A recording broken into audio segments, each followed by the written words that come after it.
हाँ भाई, welcome back class. Last time हम लोग स्टैंडिंग वेव कर रहे थे, ठीक है ना। हम लोगों ने स्टैंडिंग वेव कैसे फॉर्म होती है वो देख लिया था, ठीक है। When two travelling waves travelling in opposite direction having same amplitude and same frequency interfere with each other या फिर superimpose with each other, ठीक है। तो जो रिजल्टेंट वेव जो रहती है, नहीं तो वो आगे जा रही होती है, नहीं तो वो पीछे जा रही होती है, वो वहीं के वहीं ऑसिलेट कर जाती है। समझना ये बात? इस तरह से हम उसको बोलते हैं स्टैंडिंग वेव, समझ लो, ठीक है। अब एक चीज़ नोटिस करो, जब हम लोग ट्रैवलिंग वेव की बात कर रहे थे, किसकी बात कर रहे थे? जब हम लोग ट्रैवलिंग वेव की बात कर रहे थे, ठीक है। मान लीजिए कोई डायरेक्शन में मेरे पास वेव ट्रैवल कर रही है, ठीक है। तो ट्रैवलिंग वेव की अगर बात करें, ठीक है, ट्रैवलिंग वेव में मान लीजिए मैं 2 पॉइंट्स ले रहा हूँ, एक पॉइंट ए, एक पॉइंट बी, ठीक है। ये टी इसमें तो 0 की बात है, और ये उस टाइम टी नॉट की बात है, ये उस टाइम टी नॉट की बात है जब मेरे पास वेव ए और बी के बीच में पहुंचती है, जब मेरे पास वेव ए और बी के बीच में पहुंचती है, ठीक है। तो t = 0 और इस टाइम को मैं कंपेयर कर रहा हूँ। देखो क्या है, अगर मैं t = 0 की बात करूँ तो मेरे पास एनर्जी फिलहाल क्या है, ए और बी के बीच में है, उससे पहले है, उससे पहले मुझे दिखाई दे रही है। मेरे पास वेव जो है, जो एनर्जी वो सिर्फ यहाँ तक पहुँचा है। समझ में आ रही बात? इसका मतलब मैं बोल सकता हूँ कि ए और बी के बीच की अगर मैं एनर्जी की बात करूँ तो इनिशियली ए और बी के बीच में जो एनर्जी है वो मेरे पास इनिशियली कितनी थी? 0, क्योंकि सर मेरे पास वहां तक वेव अभी तक पहुंची नहीं है, ठीक है। तो अगर वेव नहीं पहुंची मतलब मेरे पास वहां तक एनर्जी नहीं पहुंची, मतलब ए और बी के बीच में इनिशियली मेरे पास एनर्जी कितनी थी सर? 0, ठीक है। बहुत बढ़िया।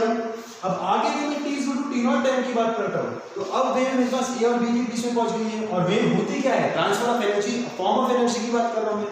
मतलब इसका मतलब क्या हुआ कि t = t0 टाइम पे मेरे पास ए और बी के बीच में कुछ एनर्जी आ गई है, ठीक है। तो t = t0 टाइम पे मेरे पास ए और बी के बीच में कुछ एनर्जी आ गई है।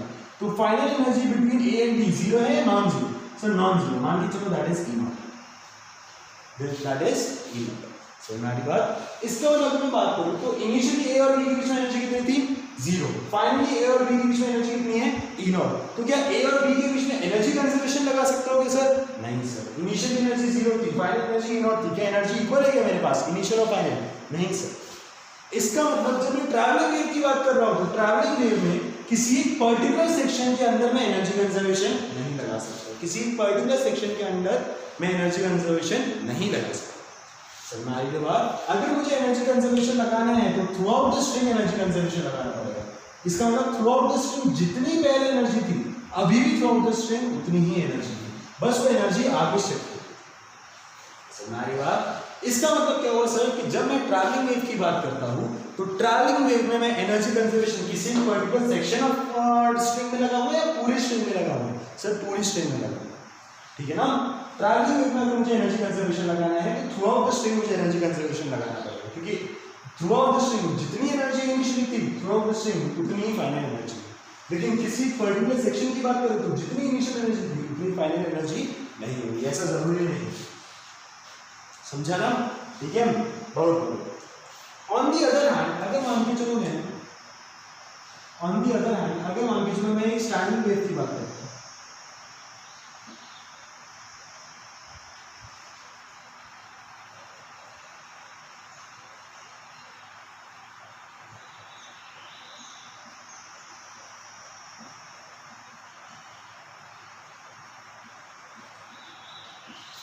ठीक है। और अगर मैं स्टैंडिंग वेव की बात करता हूँ तो मैं क्या कमेंट कर सकता था कि मैं किसी भी 2 नोड्स को देखता हूँ, मैं अगर किसी भी 2 नोड्स को देखता हूँ, मान के चलो this is node 1, this is node 2। आपको याद होगा नोड और एंटी नोड क्या है? नोड्स वो वाले पॉइंट्स थे जिनका एम्पलीट्यूड था मेरे पास 0, एंटी नोड्स वाले पॉइंट्स जिनका एम्पलीट्यूड था मेरे पास मैक्सिमम। फिलहाल मैं सिर्फ नोड्स को कंसीडर कर रहा हूँ, ठीक है।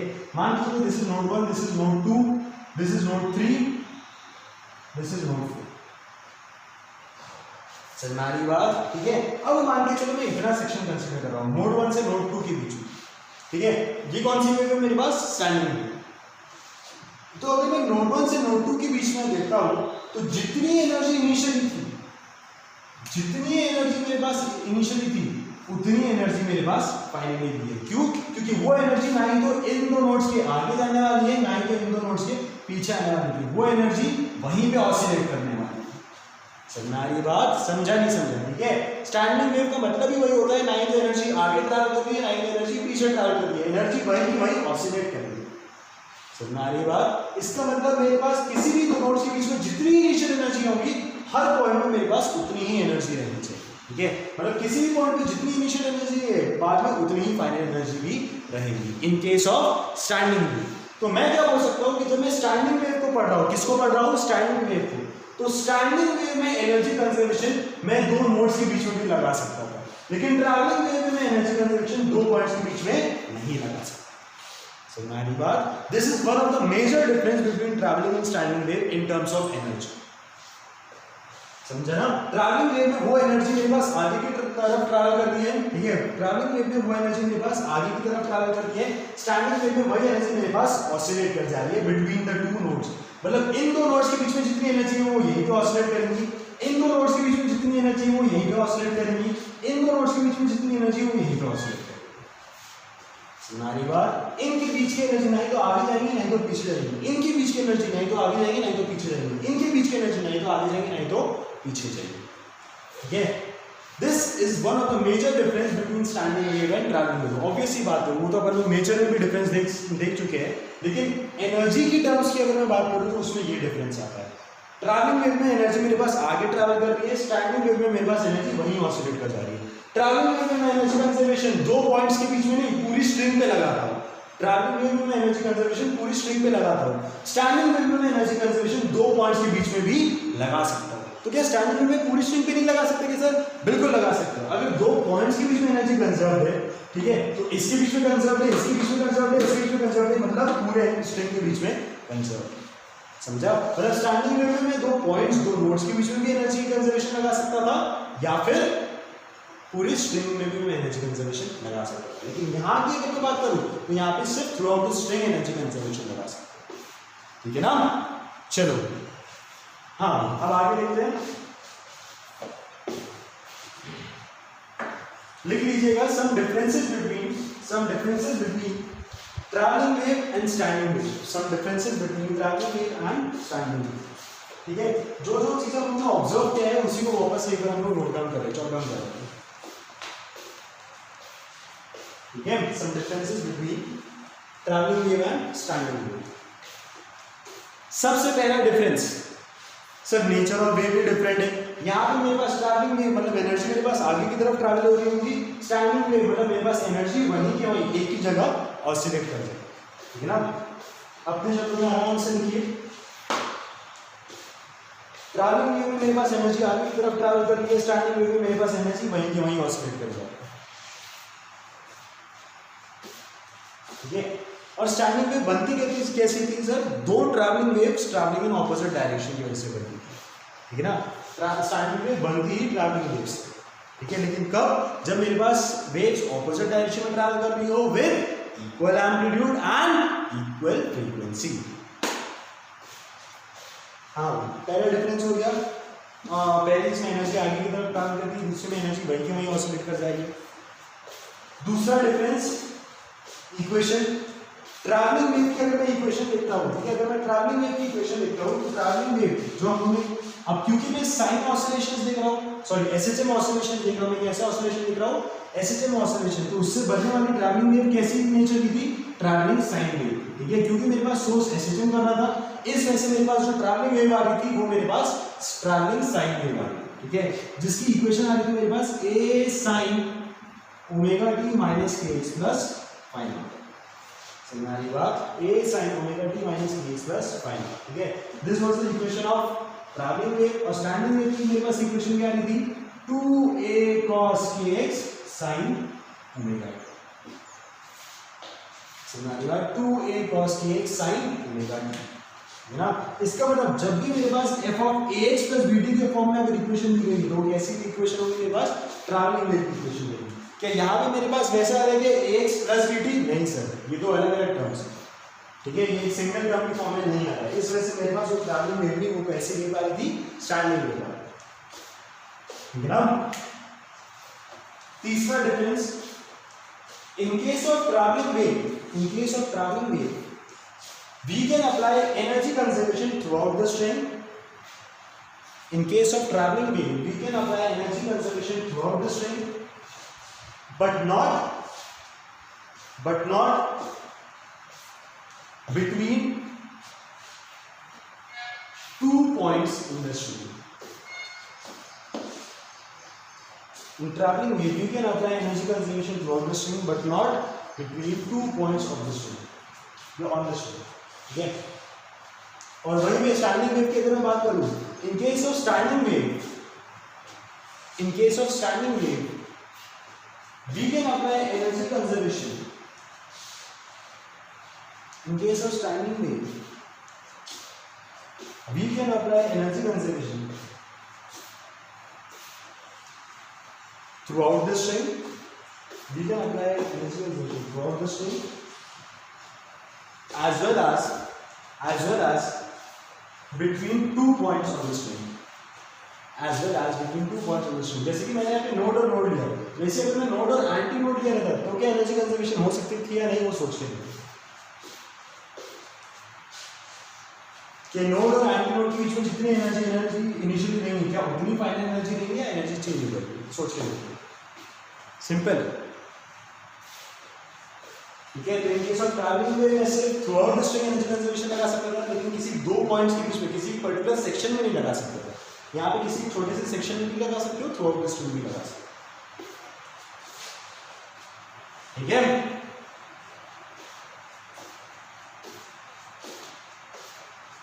और कुछ डिफरेंसेस आगे अगर हम लोग पढ़ेंगे तो और नोट डाउन करते जाएंगे। फिलहाल अगला हेडिंग डालिएगा, pure and partial stationery waves. Pure and partial stationery waves. Pure and partial stationery waves. हाँ मुझे हम लोग पढ़ रहे थे अभी pure and partial stationery waves. देखिए हम लोगों ने वैसे स्टेशनरी वेव के बारे में देखा क्या था कि मान के चलो ये ट्रैवलिंग वेव है, traveling with velocity v, amplitude a, frequency omega। ठीक है, ये ट्रैवलिंग वेव है, एम्पलीट्यूड a, फ्रीक्वेंसी omega। समझ रही बात?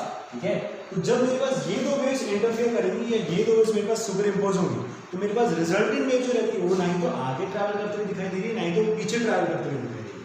उसकी एनर्जी वहीं की वहीं ऑसिलेट कर जा रही है, ऊपर नीचे ऑसिलेशन के काम में आ गई थी उसकी एनर्जी। हमारी बात, ना ही तो एनर्जी ट्रैवल आगे दिखाई दे रहा होगा, ना ही तो एनर्जी ट्रैवल पीछे दिखाई दे रहा होगा। इस वजह से इसको बोलते हैं स्टैंडिंग वेव। ठीक है, इसको थोड़ा सा और अच्छे से समझते इन टर्म्स ऑफ एनर्जी। आप लोगों को पता होगा कि जब भी मेरे पास एक ट्रैवलिंग वेव है तो मैंने निकाला था कि नेट इनपुट पावर कितना होता है मेरे पास। ठीक है, मतलब एवरेज इनपुट पावर कितना होता है मेरे पास। हमारी बात, जब भी मेरे पास एक ट्रैवलिंग वेव अगर मैं भेज रहा हूँ तो मेरे पास एवरेज इनपुट पावर की मैंने एक वैल्यू निकाली थी, एक फॉर्मूला निकाला था, that was equal to half mu a square omega square v w। ठीक है, याद रखो आप लोगों को फॉर्मूला कि मेरे पास एवरेज पावर जो है, ठीक है, वो उस ट्रैवलिंग वेव में एवरेज इनपुट पावर मैंने कितना दिया था, that was half mu a square omega square v w। ठीक है, या उसको मैं एक सेंस में ऐसा भी बोल सकता हूँ कि एक ट्रैवलिंग वेव कुछ एनर्जी कैरी करती है। ठीक है, तो एक ट्रैवलिंग वेव एवरेज कितना पावर कैरी करती है, that is half mu a square omega square v w। आगे उसमें ठीक है, तो अच्छे से देखो, average power dependent on half two constant है, छोड़ो म्यू मतलब लीनियर मास डेंसिटी। अब क्योंकि दोनों सेम मीडियम में ट्रैवल कर रहे हैं, मतलब दोनों में म्यू मेरे पास सेम रहेगा। ए इज द एम्पलीट्यूड, मैंने दोनों का सेम एम्पलीट्यूड लिया था। ठीक है, ओमेगा फ्रीक्वेंसी, मैंने दोनों का सेम फ्रीक्वेंसी दिया था। V W velocity of wave. ठीक है, अब क्योंकि दोनों सेम मीडियम में ट्रैवल कर रहे हैं, ठीक है, तो आपको पता है कि वेलोसिटी ऑफ वेव होगी मेरे पास under root of T by mu. ठीक है ना, हम लोग स्ट्रिंग की बात करें तो मैंने स्ट्रिंग में देखा था वेलोसिटी ऑफ वेव होती है मेरे पास under root of T by mu. अब क्योंकि वेलोसिटी ऑफ वेव एक मीडियम डिपेंडेंट प्रॉपर्टी है और दोनों सेम मीडियम में ट्रैवल कर रहे हैं, इसका मतलब वेलोसिटी ऑफ वेव की दोनों की मेरे पास सेम है। समझ आ रही ना बात? ठीक है, तो मैं क्या बोल सकता हूँ सर कि जितनी इनपुट पावर यहां से आ रही है उतनी ही मेरे पास उतनी रेट से इनपुट पावर यहां से आ रही है। हमारी बात, जितने रेट से इनपुट पावर यहाँ से आ रही है उतनी रेट से इनपुट पावर यहाँ से आ रही है।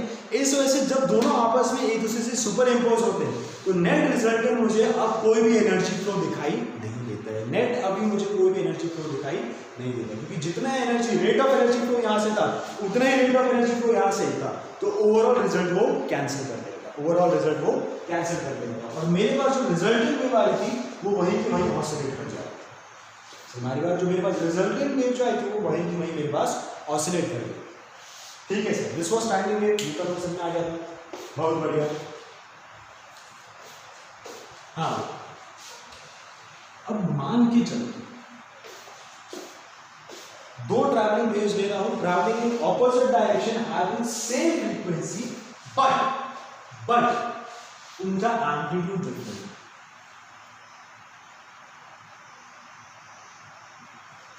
बट उनका एम्पलीट्यूड डिफरेंट।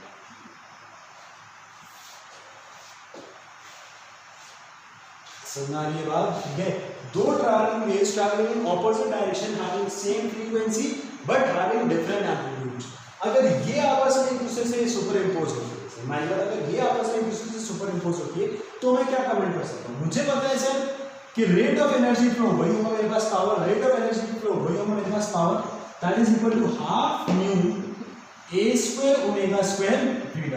ठीक है, rate of energy flow which is power, that is half nu a square omega square v w।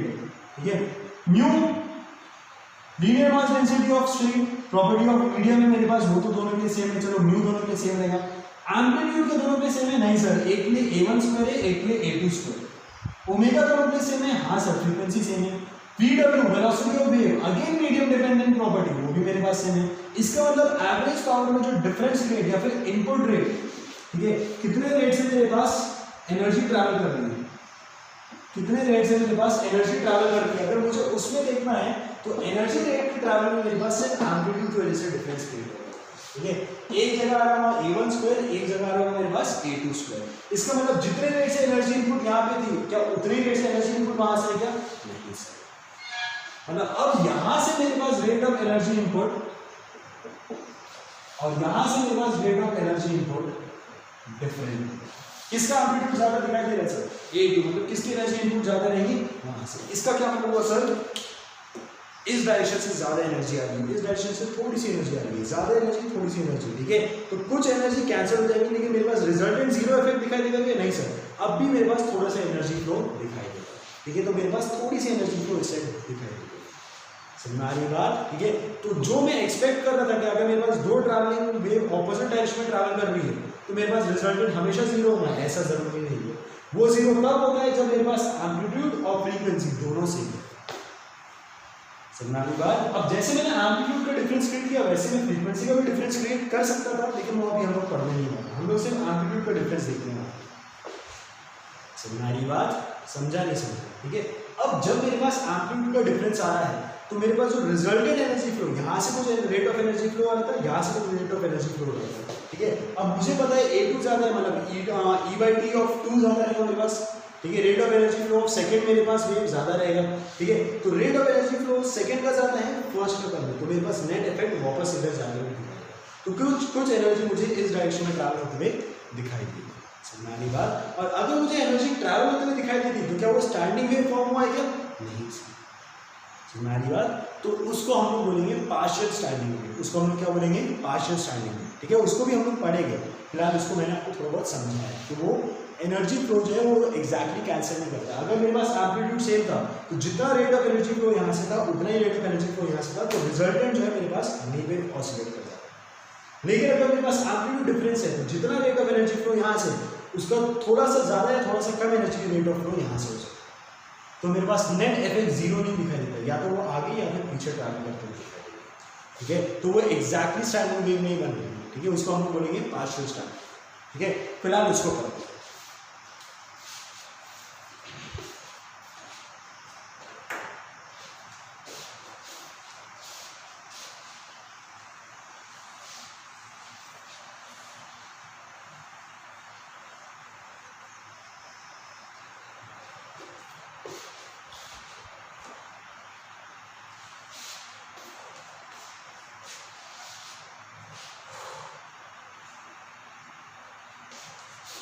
देखिए, मान लीजिए मेरे पास दो ट्रैवलिंग वेव थी। ठीक है, ये पहली wave travelling in this direction of amplitude A and frequency omega, ये दूसरी wave travelling in opposite direction of amplitude A and frequency same omega.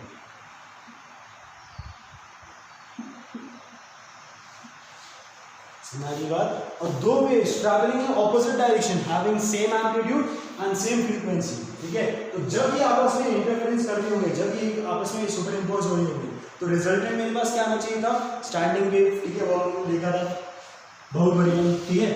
अब इसका एम्पलीट्यूड अगर ए है, मतलब कहीं भी मेरे पास प्लस ए दिखाई दे रहा होगा, कहीं भी मेरे पास माइनस ए दिखाई दे रहा होगा, वैसे ही सिमिलरली यहाँ पे मुझे कहीं भी प्लस ए दिखाई दे रहा होगा, यहाँ पे माइनस ए, ठीक है। अब स्टैंडिंग वेव फॉर्मेशन में होता क्या है वो, ठीक है, ऑल्दो हमने इसको मैथमेटिकली पढ़ रखा है, ठीक है, फिजिकली थोड़ा पढ़ना समझते हैं। मैंने आपको बताया था कि जब भी मेरे पास दो वेव्स आपस में सुपर इम्पोज हो रही है उसको हम लोग इंटरफेरेंस बोलते हैं, ठीक है ना, उसी को हम लोग इंटरफेरेंस बोलते हैं। लेकिन just to differentiate the topic, हमने इस वाले को जब ऑपोजिटली डायरेक्शन में ट्रैवल हो रही तो हमने इसको एक अलग नाम दे दिया था, स्टैंडिंग वेव, ठीक है। लेकिन है तो इंटरफेरेंस ही, एक दूसरे के काम में इंटरफेयर कर रहे हैं, दखल दे रहे हैं, ठीक है। तो अब देखो क्या होगा, इंटरफेरेंस हमने देखा था कि दो टाइप की हो सकती है, या तो कंस्ट्रक्टिव इंटरफेरेंस या फिर डिस्ट्रक्टिव इंटरफेरेंस। कंस्ट्रक्टिव इंटरफेरेंस कब, जब मेरे पास सेम फेज में सुपर इम्पोज हो रही है, मतलब पॉजिटिव एम्पलीट्यूड पॉजिटिव से, नेगेटिव एम्पलीट्यूड नेगेटिव से, ठीक है, तो उसको हम लोग बोलते हैं कंस्ट्रक्टिव इंटरफेरेंस। और डिस्ट्रक्टिव इंटरफेरेंस क्या होता है, जब मेरे pass out of phase interfere हो, मतलब पॉजिटिव इंटरफेयर हो रहा नेगेटिव से या फिर नेगेटिव इंटरफेयर हो रहा पॉजिटिव से, ठीक है ना। अब जब मेरे पास दो ऐसी वेव्स, ठीक है, आपस में इंटरफेयर या फिर सुपर इम्पोज होने वाली है, ठीक है, तो इसका एम्पलीट्यूड था मेरे पास प्लस ए, सॉरी इसका एम्पलीट्यूड था मेरे पास ए, इसका एम्पलीट्यूड था मेरे पास ए, मतलब इन दोनों की कंस्ट्रक्टिव इंटरफेरेंस से मेरे पास पॉजिटिव एम्पलीट्यूड सबसे ज्यादा कितना हो सकता था सर, 2। पॉजिटिव एम्पलीट्यूड मेरे पास कितना हो सकता था सर, 2। हमारी बात, ठीक है। तो जब ये दो वेव्स इंटरफेयर कर रही है या फिर ये दो वेव्स सुपर इम्पोज कर रही है, तो जहां पे भी ये पॉजिटिव, सॉरी जहां पे भी ये कंस्ट्रक्टिवली इंटरफेयर कर रही होंगी, वहां पे मेरे पास +2a या फिर -2a फॉर्म हो रहा होगा, ठीक है। जहां पे +a ऐड हो रहा होगा वहां पे +2a हो गया होगा, जहां पे -a ऐड हो रहा होगा वहां पे मेरे पास -2a। समझ में आ रही बात, ठीक है, समझा नहीं समझा, बहुत बढ़िया। उसके सिवा जहां पे मेरे पास इस वेव का +a इस वेव के -a के साथ इंटरफेयर कर रहा होगा, इस वेव का +a इस वेव के साथ -a के साथ इंटरफेयर कर रहा होगा, वहां पे रिजल्टेंट कितना हो गया होगा सर, 0। उसी को हम लोग बोल देते हैं नोड्स, उसी को हम लोग क्या बोल देते हैं, नोड्स, ठीक है। और जहां पे मेरे पास कंस्ट्रक्टिवली इंटरफेयर कर रहा था, मतलब जहां पे मेरे पास +2a या फिर -2a आ रहा था, उसको हम लोग क्या बोल देते हैं, एंटीनोड्स। उसी को हम लोग क्या बोल देते हैं, एंटीनोड्स। समझ, मतलब antinodes are formed when the two waves constructively interfere with each other, and nodes are formed when the two waves destructively interfere with each other. हमारी बात, ठीक है, मतलब जहाँ भी कंस्ट्रक्टिवली इंटरफेयर हो रहा है वहाँ पे +2a या फिर -2a फॉर्म हो रहा होगा, और जहाँ भी डिस्ट्रक्टिवली इंटरफेयर हो रहा है वहाँ पे 0 फॉर्म हो रहा है। समझ बात, ठीक है। ये तो बात होगी एम्पलीट्यूड की। अब मुझे पता है एम्पलीट्यूड सेम है, फ्रीक्वेंसी सेम है, मतलब जितना रेट ऑफ फ्लो एनर्जी का इधर डायरेक्शन में था उतना रेट ऑफ फ्लो एनर्जी का इधर डायरेक्शन में था, मतलब net energy rate of flow कितना हो गया मेरे पास, 0। तो वो वेव मुझे यहीं के यहीं ऑसिलेट करते हुए, समझ बात, वो वेव मुझे यहीं के यहीं ऑसिलेट करते हुए, समझ बात, ठीक है। तो इस टाइप ऑफ सिचुएशन को अपन लोग बोलते हैं प्योर स्टैंडिंग वेव। इसको अपन लोग क्या बोलते हैं, प्योर स्टैंडिंग वेव। प्योर क्यों, क्योंकि वो एनर्जी नहीं तो आगे ट्रैवल करती है नहीं तो पीछे ट्रैवल करती है, वो वहीं के वहीं ऑसिलेट करता है। समझ बात, that is why it is known as pure standing wave, ठीक है। जिसकी इक्वेशन मेरे पास क्या आ रही थी, जिसकी इक्वेशन मेरे पास आ रही थी 2a cos kx sin omega, 2a cos kx sin omega, ठीक है ना। ऑन दी अदर हैंड मान के चलो मेरे पास कुछ ऐसा इंटरफेरेंस होगा, पहली वेव जिसका एम्पलीट्यूड है मेरे पास a1, पहली वेव जिसका एम्पलीट्यूड है मेरे पास a1,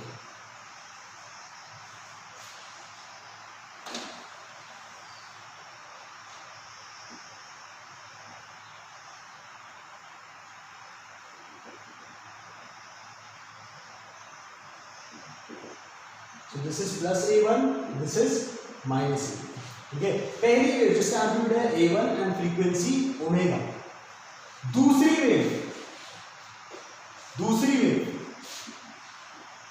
जिसका एम्पलीट्यूड है a2,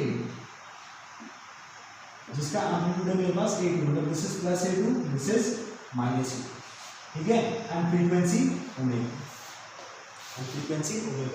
पहली wave travelling in this direction with velocity v, दूसरी wave travelling in wave direction with velocity v, same velocity क्योंकि सेम मीडियम में ट्रैवल कर रहे होंगे, इंटरफेयर करना है। हमारी बात ठीक है, मैंने बस दो वेव्स को अलग अलग से शो किया है, देखिए इंटरफेरेंस मतलब इनको सेम मीडियम में ऐड करना है, ठीक है। अब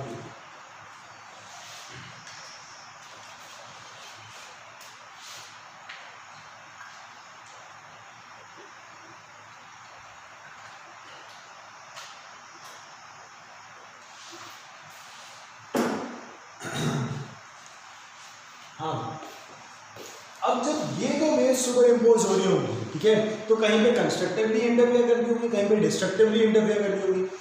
जहां पे कंस्ट्रक्टिवली इंटरफेयर कर रही होगी, जहां पे कंस्ट्रक्टिवली इंटरफेयर कर रही होगी, मतलब +a1 +a2 के साथ ऐड हो रहा होगा, या फिर -a1 -a2 के साथ ऐड हो रहा होगा। हमारी बात, या तो +a1 +a2 के साथ ऐड हो रहा होगा, या फिर -a1 -a2 के साथ ऐड हो रहा होगा। वहां पे मेरे पास नेट रिजल्टेंट एम्पलीट्यूड कितना आ रहा होगा, +a1 +a2 या फिर -a1 -a2। समझ आई बात, मतलब मेरे पास जो मैक्सिमम एम्पलीट्यूड जो आ सकता है, ठीक है, इसका मतलब क्या होगा कि मेरे पास जो मैक्सिमम एम्पलीट्यूड जो आ सकता है,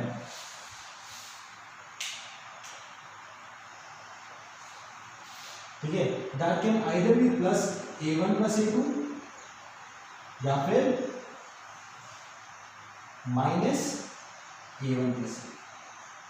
जहाँ पे मेरे पास कंस्ट्रक्टिवली इंटरफेयर करनी होगी, वहाँ पे मैक्सिमम आ रहा होगा मेरे पास एम्पलीट्यूड, ठीक है, तो या तो +a1 +a2 कर सकते हैं, या फिर -a1 +a2 कर सकते हैं।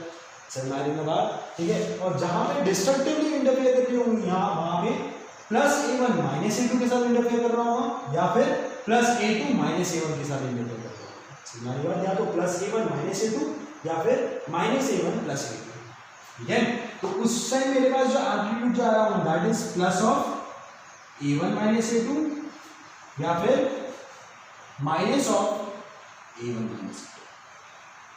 समझ बात, मतलब इसका मैक्सिमम डिस्प्लेसमेंट हो सकता है +a1 +a2 या फिर -a1 +a2, और मिनिमम डिस्प्लेसमेंट हो सकता है +a1 -a2 या फिर -a1 -a2।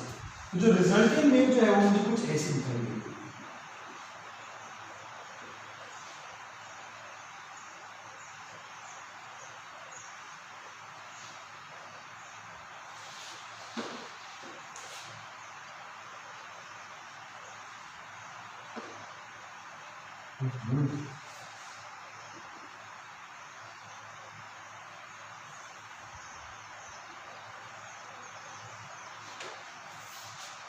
हमारी बात, मतलब मेन क्वेश्चन यहाँ पे मेरे पास मिनिमम डिस्प्लेसमेंट यहाँ पे हो रहा है, मैक्सिमम डिस्प्लेसमेंट यहाँ पे हो रहा है, तो मेरे पास पार्टिकल जो कुछ ऐसा ऑसिलेट कर रहा है,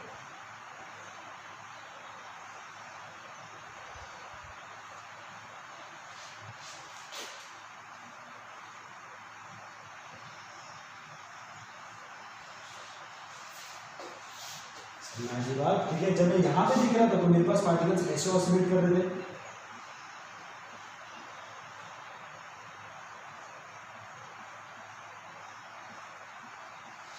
ठीक है, और यहाँ पे मेरे पास ऑसिलेशंस कुछ ऐसे दिख रहे हैं, ठीक है, ऐसा या फिर ऐसा।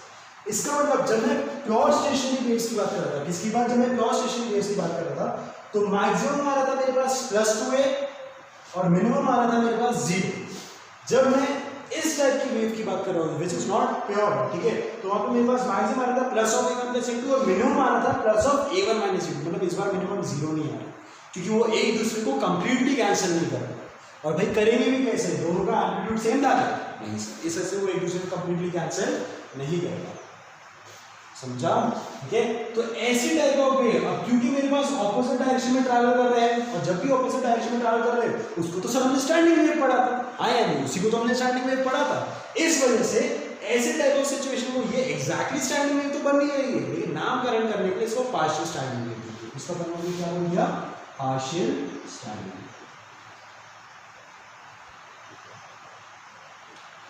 हमारी बात, ठीक है। अब इस पार्शियल स्टैंडिंग वेव को अगर हम लोग मैथमेटिकली पढ़ेंगे तो उससे आपको और बढ़िया फील आ जाएगी, इसको पार्शियल स्टैंडिंग वेव भी क्यों बोला, ठीक है। ये स्टैंडिंग वेव का नेचर कैसे शो करो वो आपको मैं समझाऊंगा, ठीक है। यहाँ से फिगर से समझ में आ गया होगा कि मेरे पास पार्टिकल थोड़ा बहुत ऑसिलेट कर रहे हैं और थोड़ी सी एनर्जी भी आगे ट्रैवल करते हुए दिखाई देगी, मतलब ये शेप जो है मुझे आगे ट्रैवल करते हुए दिखाई देगी। हमारी बात, जबकि ये वाला शेप यहीं पे ऑसिलेट कर रहा है, ये वाला शेप जो है मुझे हल्का सा आगे या पीछे ऑसिलेट करते, सॉरी ट्रैवल करते हुए दिखाई देगा। हमारी बात, अब क्योंकि थोड़ा सा ट्रैवलिंग नेचर भी है और स्टैंडिंग नेचर भी है, तो इस वजह से इसको पार्शियल स्टैंडिंग वेव बोला। हमारी बात, अब जब इस चीज का हम मैथमेटिकल फॉर्म लेंगे तो क्या मजे आ रहे हैं, एकदम बढ़िया फील आ जाएगा, समझा ना? अगेन तो होपफुली ये और ये आपको समझ आ गया। ठीक है, इसको मैं रब कर देता हूँ, इसको अभी रहने देता हूँ, क्योंकि इसी का मैथमेटिकल फॉर्म देखना है। ठीक है, क्योंकि प्योर स्टेशनरी वेव का इक्वेशन क्या होता है वो तो मुझे पता है, पार्शियल स्टैंडिंग वेव की इक्वेशन क्या होता है वो भी मुझे। हाँ,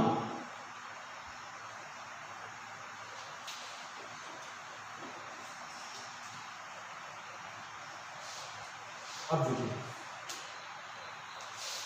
पार्शियल स्टैंडिंग वेव जिसमें मेरे पास एक का एम्पलीट्यूड a1 है ट्रैवलिंग इन पॉजिटिव डायरेक्शन, एक का एम्पलीट्यूड a2 है ट्रैवलिंग इन नेगेटिव डायरेक्शन। ठीक है, तो अगर मैं पहले वेव की इक्वेशन लिखूंगा that will B a1 sin omega t minus kx, क्योंकि ट्रैवलिंग इन पॉजिटिव डायरेक्शन। दूसरे वेव की इक्वेशन लेंगे मेरे पास a2 sin omega t plus kx। बात ठीक है, मतलब इन दो वेव्स का सुपरपोजिशन होने वाला है, तो मेरे पास जो y नेट जो रहेगा that will be equal to y1 plus y2। बात ठीक है, तो y net is equal to y1 was a1 sin omega t minus kx plus a2 sin omega t plus kx। ठीक है, अब मैं छोटा सा एक जुगाड़ कर रहा हूं, छोटा सा कैलकुलेशन जुगाड़। देखो क्या y net is equal to, यहां पे अगर मेरे पास a1 sin omega t minus kx है plus a2 sin omega t plus kx। याद करो पिछली बार जब मेरे पास दोनों एम्पलीट्यूड इक्वल थे a और a, तो मैंने a बाहर कॉमन ले लिया था और अंदर बचा था sin of a minus b plus sin of a plus b। ठीक है, जो हो गया था 2 sin a cos b। Sir मेरी बात, लेकिन क्या यहाँ पे अगर मैं a1 into कॉमन ले सकता हूँ क्या? नहीं सर, लेकिन देखो मैं क्या जुगाड़ करता हूँ, यहाँ पे a1 में मैं a1 minus a2 plus a2 लिख रहा हूँ। सेम चीज सब्ट्रैक्ट करो तो ऐड तो मैं कर ही सकता हूँ, कोई रिजल्ट चेंज हो नहीं रहा है। ठीक है, into sin omega t minus kx plus a2 sin omega t plus kx। ठीक है, ये जो plus a2 sin omega t minus kx है इसको मैं बाहर कर देता हूँ, अलग कर देता हूँ, तो मेरे पास y नेट बची है a1 minus a2 sin omega t minus kx plus a2 sin omega T plus kx, sorry minus kx plus a2 sin omega T plus kx। समझी बात? क्योंकि जो माइनस a2 प्लस a2 तो इसको मैंने एक सिंगल टर्म रखा और इसको मैंने सेपरेट किया।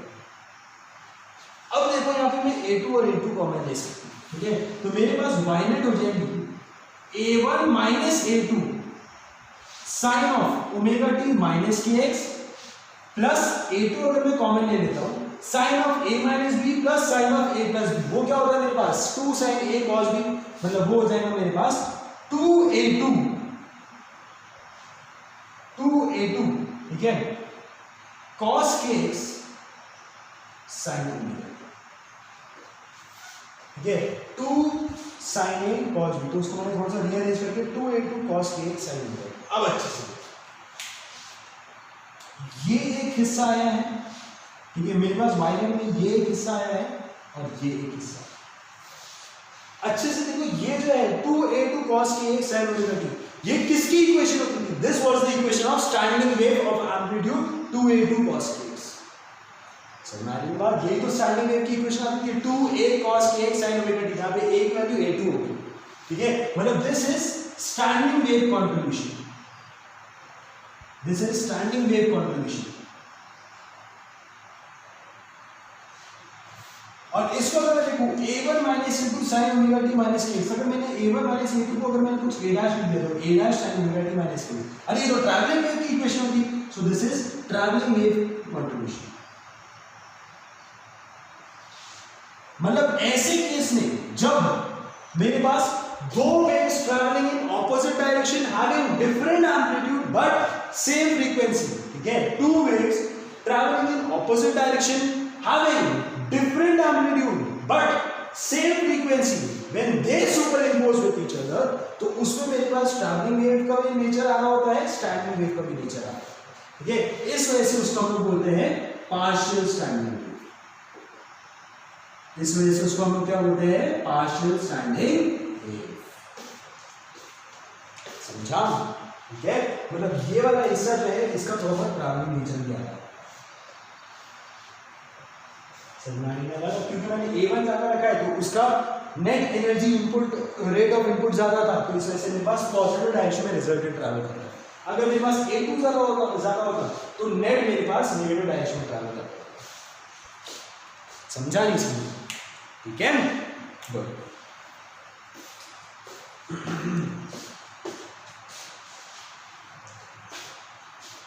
हाँ भाई, होपफुली बढ़िया से समझ आ गया आपको। प्योर स्टेशनरी वेव्स और पार्शियल स्टेशनरी वेव्स क्या होते हैं? प्योर स्टेशनरी वेव्स क्या होता है? जब मेरे पास दोनों सेम एम्पलीट्यूड के इंटरफेयर कर रहे होंगे एक दूसरे से, ठीक है, same amplitude same frequency opposite direction, तो मुझे मिलेगा pure stationery waves. Same frequency opposite direction different amplitudes, तो फिर मुझे मिलेगा पार्शियल स्टेशनरी वेव्स। समझ आ रही ना बात? ठीक है, चलो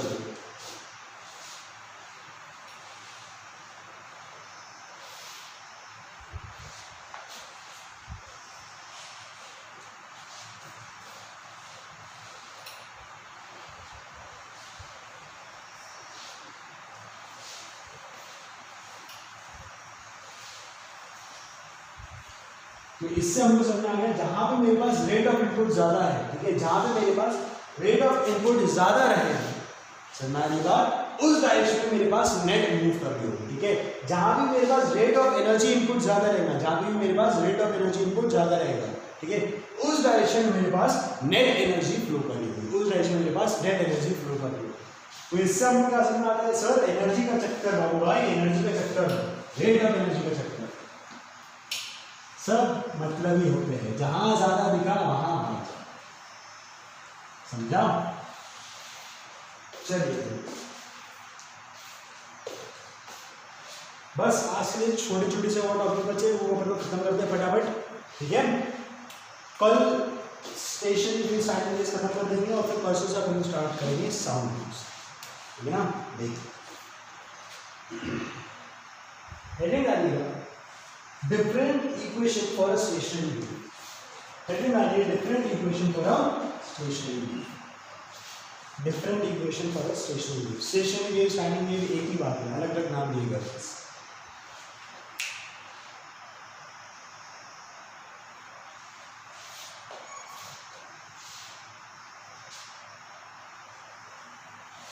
हाँ देखो, हमने क्या देखा था कि जब मैं स्टेशनरी वेव्स या स्टैंडिंग वेव्स का डेरिवेशन कर रहा था, तो मैंने पहली इक्वेशन ली थी ए sine omega T minus K x, दूसरी इक्वेशन ली थी मैंने ए sine omega T plus K x. ठीक है, तो जब मैंने इन दोनों को सुपरपोज किया था तो मेरे पास रिजल्टेंट वेव क्या ली थी? 2a cos के x sine omega T, 2a cos के एक्स साइन ओमेगा टी। बात, ठीक है। अब देखिए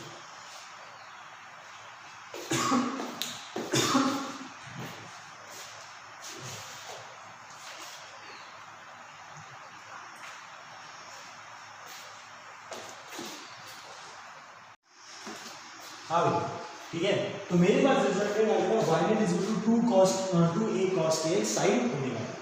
बहुत अच्छा सर, वैसे एक बात नोटिस करिए, जब मेरे पास वेव पॉजिटिव डायरेक्शन में ट्रैवल कर रही होती, जब मेरे पास वेव पॉजिटिव डायरेक्शन में ट्रैवल कर रही होती तो उसकी जनरल इक्वेशन क्या होती है? a sin omega T minus K X plus fine, ठीक है। जब मेरे पास पॉजिटिव डायरेक्शन में ट्रैवल कर रही है, ठीक है, तो मेरे पास जनरल इक्वेशन आती थी a sin omega T minus K X plus fine.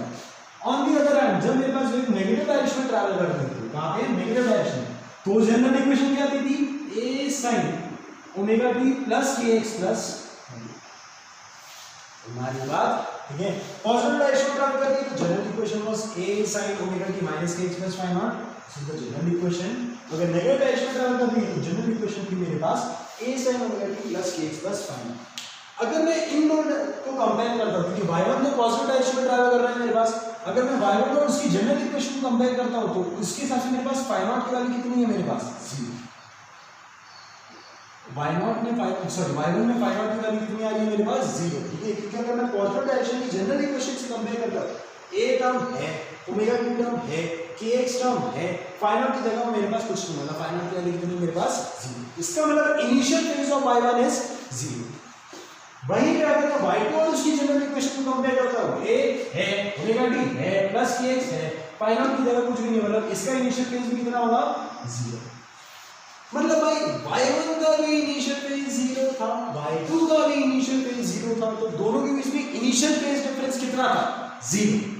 अब इसमें अब क्योंकि दोनों के बीच में इनिशियल फेज डिफरेंस 0 था, उस वजह से मुझे ऐसी इक्वेशन फॉर्म करनी है। हमारी बात मान के चलो दोनों में इनिशियल फेज का डिफरेंस मेरे पास पाई, इनिशियल फेज का डिफरेंस कितना होगा पाई, मतलब मैंने इसका 0 रखा, इसका मैंने फेज पाई कर दिया, मान के चलो इसका मैंने फेज क्या कर दिया पाई, ठीक है।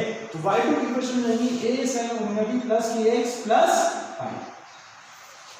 अब a sin omega t plus kx को मैं थीटा मान लेता हूं, क्या मान लेता हूं थीटा, तो ये होगा मेरे पास a sin theta plus pi, मतलब a sin pi plus theta, sin pi plus theta, pi plus theta मतलब कौन सा क्वाड्रेंट थर्ड क्वाड्रेंट, और थर्ड क्वाड्रेंट में साइन क्या होता है मेरे पास नेगेटिव। आपको याद होगा ऑल सिल्वर टी कब टी मतलब tan और cot ये रहते थर्ड क्वाड्रेंट पॉजिटिव, मतलब साइन होगा मेरे पास नेगेटिव, तो a sin cos pi plus theta, ठीक है, इसको मैंने लिख दिया a sin pi plus theta लिख दिया था मैंने, ठीक है।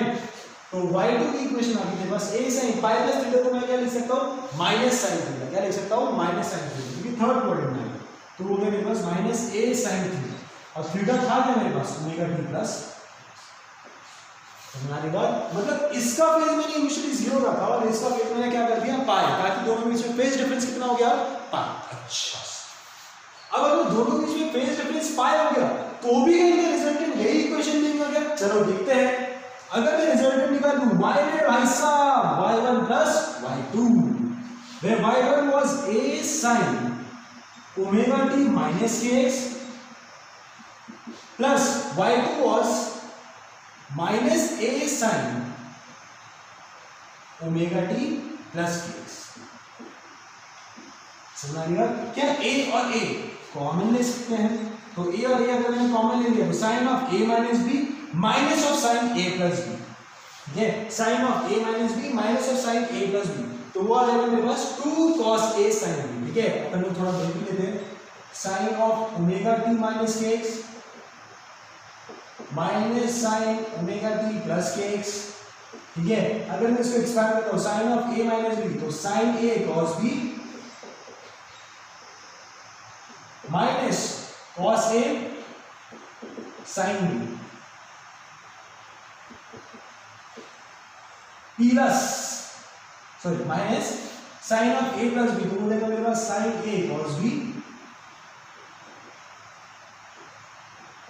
Plus cos a sin b, ठीक है। तो जब मैं एक्सपैंड करूंगा sin omega t into cos kx minus cos omega t into sin kx minus sin omega t into cos kx, मतलब ये वाला टर्म और ये वाला टर्म बाजू, minus cos omega t plus sin kx मतलब minus this thing minus this thing, तो वो आपस में ऐड हो जाएगा और देगा minus 2 cos omega t sin kx, ठीक है। तो वो हो जाएगा मेरे पास total minus 2a cos omega t sin kx। समझना रही बात, समझा नहीं समझा, ठीक है। अब माइनस साइन को मैं अंदर लेके जाता हूँ, ठीक है, पहले तो इसको रीअरेंज करता हूँ कि ओमेगा टी वाला टर्म उस साइड kx वाला टर्म उस साइड, क्योंकि नॉन फॉर्म में तो लाना है y से, ठीक है। तो ये मेरे पास आ गया y net is equal to 2a sin kx को मैं आगे से रखता हूँ into minus of cos omega T, minus of cos omega t, ठीक है। यहां पे आ गया मेरे पास माइनस ऑफ cos ओमेगा, समझ आ रही बात, समझा नहीं समझा, ठीक है। तो जब मैं माइनस साइन को अगर मैं अंदर लेके जाऊंगा, ठीक है, तो माइनस साइन थीटा, तो मतलब मेरे पास cos कौन से क्वाड्रेंट में नेगेटिव होता है सर, थर्ड क्वाड्रेंट में, तो मैं इसको ओमेगा टी प्लस पाई भी लिख सकता, मैं इसको ओमेगा टी प्लस पाई भी लिख सकता। तो मेरे पास इस बार y नॉट की इक्वेशन आ गई 2a sin kx cos omega T plus pi, ठीक है, 2a sin kx cos omega T. अच्छा सर, इसका मतलब जब मेरे पास दोनों में फेज डिफरेंस कितना था इनिशियली 0, जब पिछले केस की बात कर रहा था, जब इसका फेज भी 0 इसका फेज भी 0, तो मेरे पास जो नेट एम्पलीट्यूड वाला टर्म जो था r, उसमें cos वाला फैक्टर आ रहा था, और फेजर वाला टर्म जो था उसमें sin वाला टर्म था, ठीक है, जब दोनों के बीच में फेज डिफरेंस कितना था 0। अब जब दोनों के बीच में फेज डिफरेंस पाई था तो एम्पलीट्यूड वाला टर्म साइन के टर्म्स में आ रहा है और फेजर वाला टर्म कॉस के टर्म्स में आ रहा है।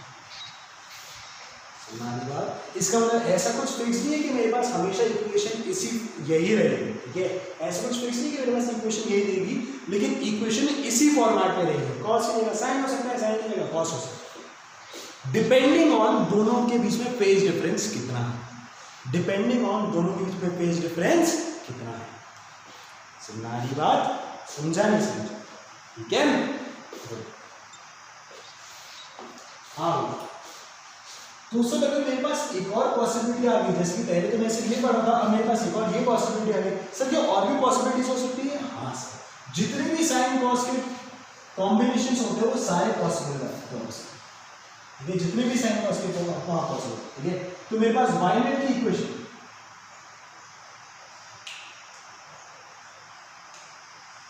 मेरे पास वाइनेट की equation 2a cos kx sin omega t plus five, ठीक है, प्लस फाइव और क्यों, क्योंकि मेरे पास प्लस फाइव जैसे यहाँ पे है वैसे वहां पे मेरे पास किस कुछ प्लस फाइव बाई टू आ सकता था, प्लस फाइव आ सकता था, कोई भी इनिशियल टर्म आ सकता था, ठीक है ना। Then five naught is the initial phase of standing wave, ठीक है। तो वाइनेट की इक्वेशन इस फॉर्म में भी आ सकती थी, ठीक है। वाइनेट की equation 2a cos kx cos omega t plus five not इस टर्म में भी आ सकती थी। वाइनेट की equation 2a sin kx cos omega t plus five not इस फॉर्म में भी आ सकती थी। वाइनेट की equation 2a sin kx sin omega t plus five not इस फॉर्म में भी आ सकती, मतलब जितने भी पहला कॉस बाद में साइन, पहला कॉस बाद में कॉस, पहला साइन बाद में कॉस, पहला साइन बाद में साइन, ठीक है। ये सारी पॉसिबिलिटीज है स्टैंडिंग वेव, ये सारी पॉसिबल इक्वेशंस है स्टैंडिंग वेव की, depending on the initial phase difference of the two constituent waves, ठीक है। Depending on the initial phase difference between the two constituent waves मेरे पास स्टैंडिंग वेव की ये इक्वेशंस हो सकती है। समझानी बात, आपका होमवर्क आज का ये है, ठीक है, क्योंकि मैंने ये वाला पेपर देख लिया था, आप फाइनल पे वाली 0 लेके चलना फिलहाल, ठीक है, फाइनल आप 0 लेके चलना, ठीक है। यू हैव टू फाइंड कि अगर मेरे पास ये इक्वेशन आ रही थी तो स्टैंडिंग वेव की कंपोनेंट्स की इक्वेशन क्या थी, y1 और y2 की इक्वेशन थी। अगर मेरे पास स्टैंडिंग वेव की ये इक्वेशन आ रही तो y1 और y2 की इक्वेशन क्या थी। अगर मेरे पास वेव की इक्वेशन ये आ रही तो y1 और y2 की आ रही थी। ये आपका होमवर्क। तो अभी तक हमने y1 और y2 से स्टैंडिंग वेव निकाला था, मैं आपको होमवर्क दे रहा हूँ स्टैंडिंग वेव से y1 और y2, सिर्फ मैथ्स का क्वेश्चन है और कुछ नहीं, ठीक है। जेई वाला आपने होमवर्क में मिलने वाला कोई दिक्कत की बात नहीं है अपन को, समझानी बात। हाँ भाई, कब कौन सी इक्वेशन यूज करना है उसके बारे में अपन को क्वेश्चन प्रैक्टिस करेंगे, वो मैं आपको क्वेश्चन दूंगा, समझानी में बात, ठीक है। बहुत बढ़िया,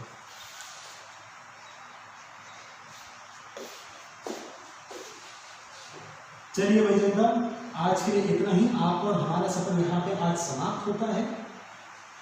कल फिर मिलेंगे कुछ नई घटनाओं के साथ, और कल का जैसे मैं आपको याद करें एक बार बताया था कि आज का लेक्चर मजेदार होने वाला है, वो मजेदार लेक्चर कल होगा। कुछ इंटरेस्टिंग दिखाएंगे आप, बढ़िया, जिसमें आपको मजे आ जाएंगे। कल हम लोग संगीत सीखेंगे, क्या सीखेंगे, संगीत से, ठीक है। चलिए मिलते हैं।